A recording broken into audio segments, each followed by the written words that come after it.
Assalamualaikum warahmatullahi wabarakatuh. Hai, tanpa babi bu, mari kita simak alur film kali ini.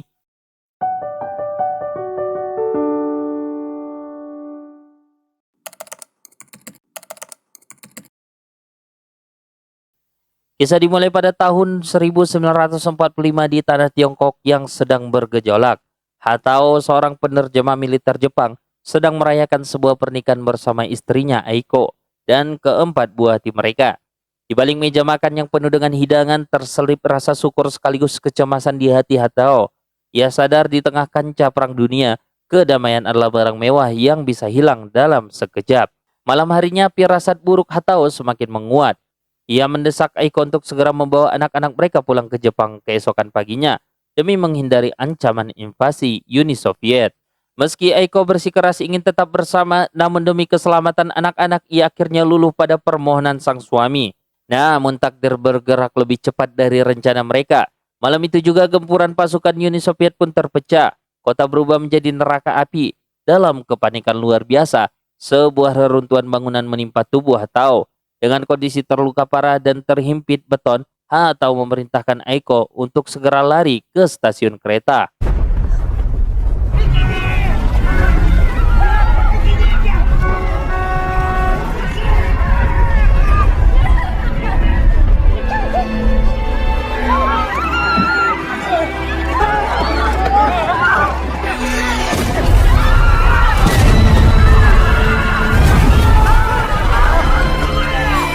Pulanglah duluan, aku berjanji akan menyusulmu.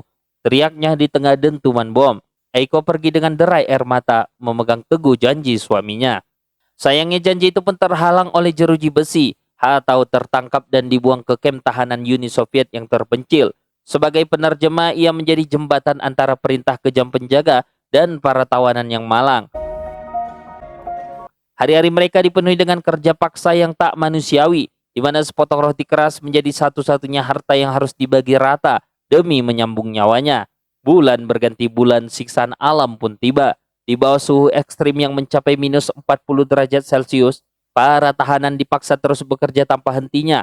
Banyak nyawa yang melayang karena kelelahan dan kedinginan. Saat sedang mengubur jasad rekan-rekannya, Hatao tetap berdiri tegak. Ia menjadi tentara di tengah kegelapan, selalu menyemangati tawanan lainnya. Percayalah, hari kepulangan itu akan tiba. Kita akan kembali ke pelukan keluarga, katanya.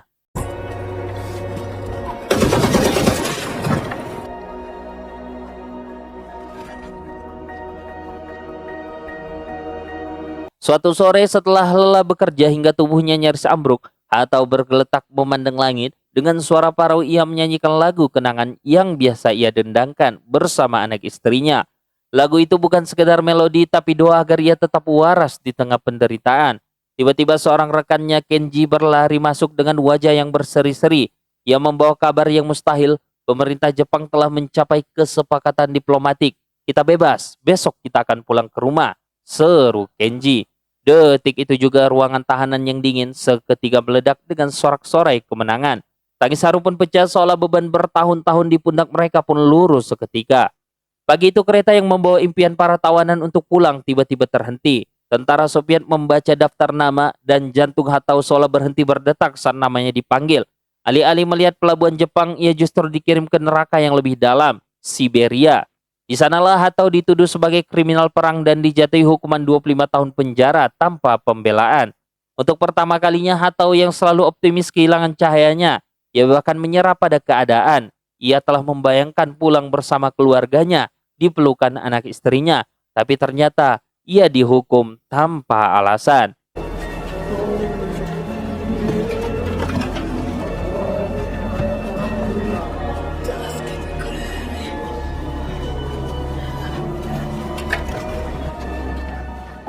Di seberang lautan di pelabuhan Jepang, Aiko berdiri tegar di tengah kerumunan keluarga yang menjemput tawanan yang bebas.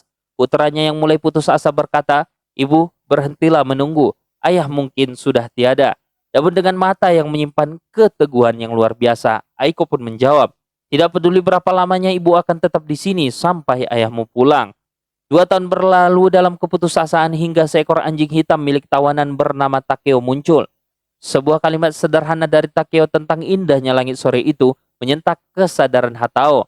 Ia pun teringat janjinya kepada keluarganya. Semangatnya kembali membara.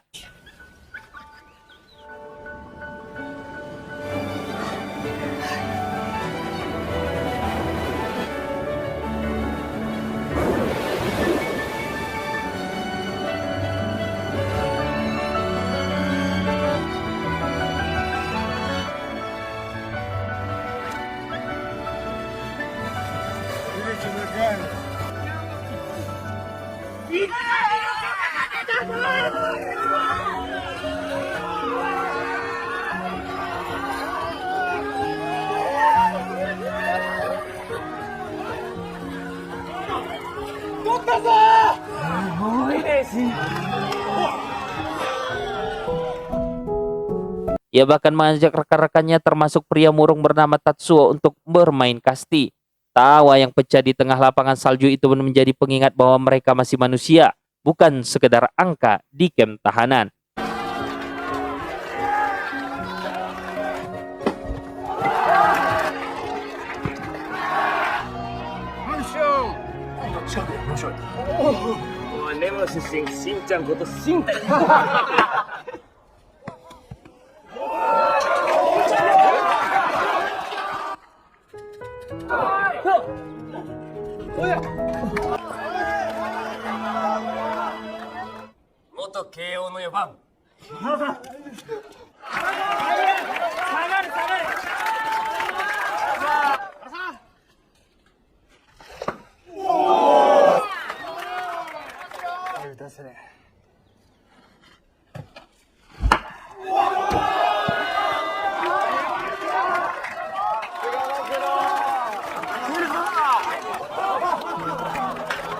Titik balik terjadi saat otoritas Soviet mengizinkan mereka mengirimkan surat atau menuangkan seluruh rindunya bertanya tentang pertumbuhan anak-anaknya dan kesehatan istri tercintanya. Namun saat surat-surat balasan tiba, suasana menjadi campur aduk. Ada duka mendalam bagi tawanan bernama Matsuda yang mendapati ibunya telah tiada. Dan ada histeria dari Satoshi yang kehilangan seluruh keluarganya akibat perang. Di tengah-tengah kekacauan emosi ini, Hatao yang mencoba menenangkan rekannya tiba-tiba ambruk. Penyakit misterius mulai menggerogoti tubuhnya. Kondisi Hatao terus menurun, namun ia hanya dirawat seadanya. Melihat rekan terbaik mereka pun sekarat kini, seluruh tawanan melakukan aksi nekat. Demo mogok kerja. Di bawah moncong senjata tentara Soviet, Tatsuo berdiri paling depan. Dengan suara bergetar ia menggugat kemanusiaan para penjaga. Kami manusia sama seperti kalian. Tak ada yang menginginkan perang ini terjadi. Aksi heroik itu membuahkan hasil. Atau akhirnya dilarikan ke rumah sakit, namun takdir berkata lain. Setelah ia didiagnosa, kenyataan pahit pun menghantamnya. Kanker tenggorokan stadium akhir. Dokter memprediksi sisa hidup Hatao tinggal 3 bulan lagi. Dalam kelemahan fisiknya, ataupun membisikkan rahasia itu kepada Satoshi yang datang menjenguknya. Di tengah-tengah salju Siberia yang tak pernah berhenti turun, sang pembawa harapan kini sedang menghitung detik-detik terakhirnya. Kondisi sisa hidup 3 bulan menghantam hati Satoshi dan rekan kerjanya yang lain. Kini giliran mereka yang harus menjadi sandaran bagi Hatao. Dalam sebuah diskusi emosional di barak, Tatsuo, Matsuda, dan Takeo sepakat melakukan hal tersulit. Meminta Hatao menulis surat wasiat dengan tangan bergetar namun senyum yang tetap tulus. Hatao menuliskan pesan terakhirnya. Sebelum menyerahkan kertas itu, ia berpesan satu hal kepada Tatsuo. Saat kau bertemu dengan istriku nanti, berikan surat ini dengan senyuman. Tatsuo menyanggupi meski hatinya remuk karena pengawasan tentara Soviet yang sangat ketat terhadap dokumen. Tatsuo mengambil keputusan gila. Ia menyobek surat itu menjadi 4 bagian dan membaginya kepada 3 sahabat lainnya. Strategi mereka sangat berani, hafalkan setiap kata. Jika kertas itu disita atau dihancurkan, isi hati Hatao tetap hidup di dalam ingatan mereka untuk ditulis ulang nanti.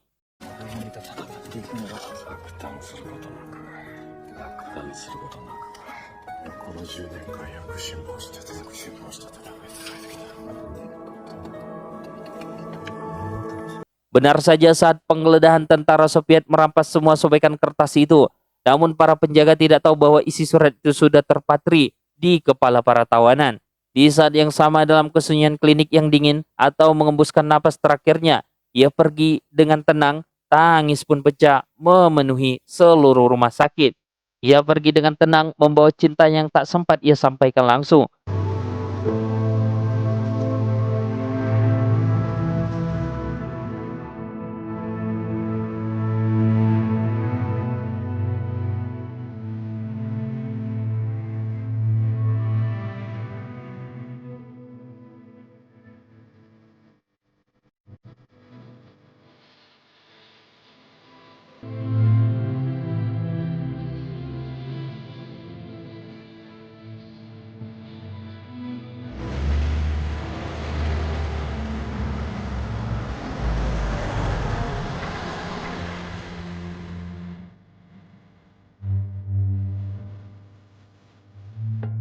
Di Jepang, Aikyo jatuh terduduk. Tangisnya pecah memenuhi rumah saat kabar duka itu tiba.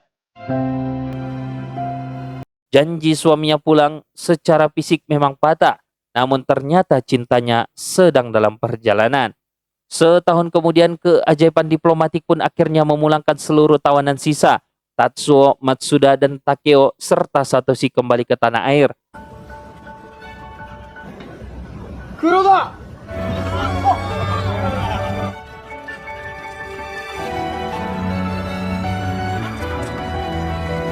死に物死んじまうぞ頑張れ